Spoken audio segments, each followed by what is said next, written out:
प्रधानमंत्री नरेंद्र मोदी ने तमिलनाडु के थूथुकुडी में 17,300 करोड़ रुपए से अधिक की कई परियोजनाओं का किया उद्घाटन और शिलान्यास। पीएम ने भारत के पहले स्वदेशी हरित हाइड्रोजन जहाज को भी दिखाई हरी झंडी।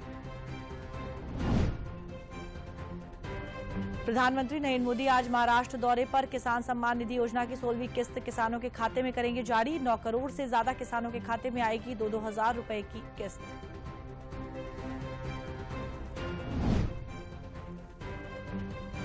केंद्र सरकार ने मतदाताओं की अधिक भागीदारी सुनिश्चित करने के लिए मेरा पहला वोट देश के लिए अभियान की शुरुआत की। पीएम ने मतदाताओं से इसमें बढ़ चढ़कर शामिल होने का किया है आह्वान।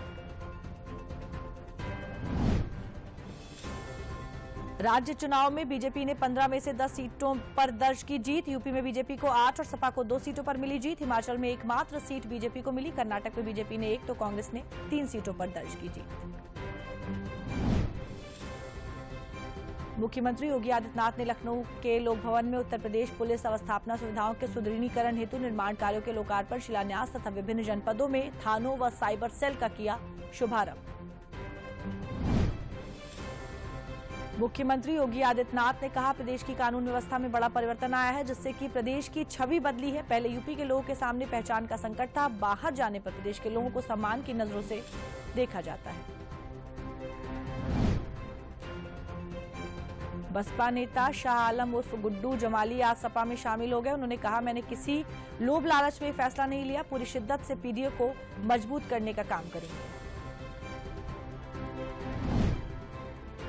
विश्व हिंदू परिषद के केंद्रीय परामर्श समिति और प्रन्यासी मंडल की 3 दिवसीय बैठक अयोध्या में संपन्न हुई। बैठक में विहिप के कार्यकारी अध्यक्ष आलोक कुमार को अंतर्राष्ट्रीय अध्यक्ष बनाया गया और बजरंग लाल बांगड़ा को महामंत्री चुना गया।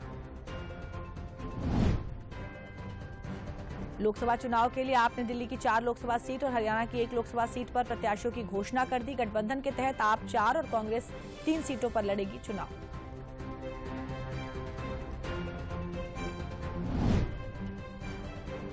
प्रधानमंत्री नरेंद्र मोदी अंतर्राष्ट्रीय महिला दिवस पर बारासात में महिला केंद्रित एक जनसभा में संदेश खाली की पीड़िताओं का सुनेंगे दर्द। पीएम की जनसभा की तारीख 6 की जगह 8 मार्च को कर दी गई है।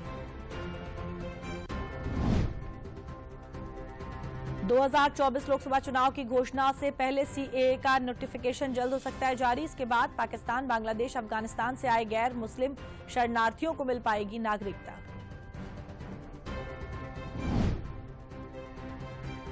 बीजेपी ने दिल्ली की 7 लोकसभा सीटों के लिए उम्मीदवारों के चयन की कवायद तेज कर दी है। इस बार केंद्रीय नेतृत्व 40% लोकसभा क्षेत्र के वर्तमान सांसदों को बदलने की नीति पर बढ़ रहा आगे।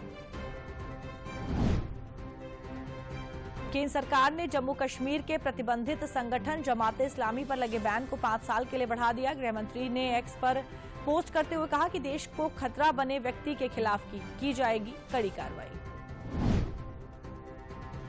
रामपुर से पूर्व सांसद अभिनेत्री जयाप्रदा को चुनाव आचार संहिता उल्लंघन के एक मामले में लगातार गैर हाजिर रहने के चलते स्थानीय एमपी एमएलए कोर्ट ने मंगलवार को आखिरकार फरार घोषित कर दिया है। लखनऊ के wing commander Shubhanshu Shukla mission Gaganyaan के जरिए अंतरिक्ष की उड़ान भरेंगे। वो इंडियन एयरफोर्स के बेहतरीन फाइटर पायलट में शामिल हैं।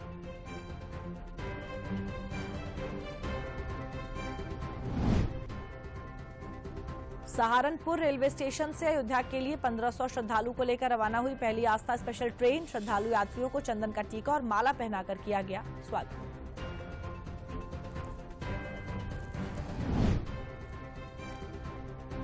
केंद्रीय मंत्री और अमेठी से सांसद स्मृति जुबिन ईरानी ने अपने संसदीय क्षेत्र अमेठी में पहुंचकर जनसंवाद विकास यात्रा में लिया हिस्सा।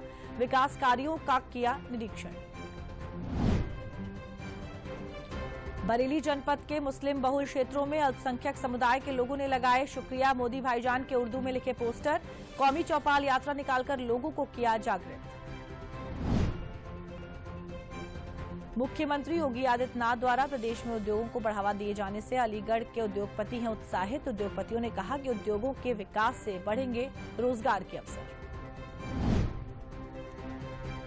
अमेठी में बारात से वापस रायबरेली जा रही कार अनियंत्रित होकर दूसरी तरफ पेड़ से टकराई। हादसे में 3 लोगों की हुई मौत, वहीं 3 अन्य लोग हुए घायल।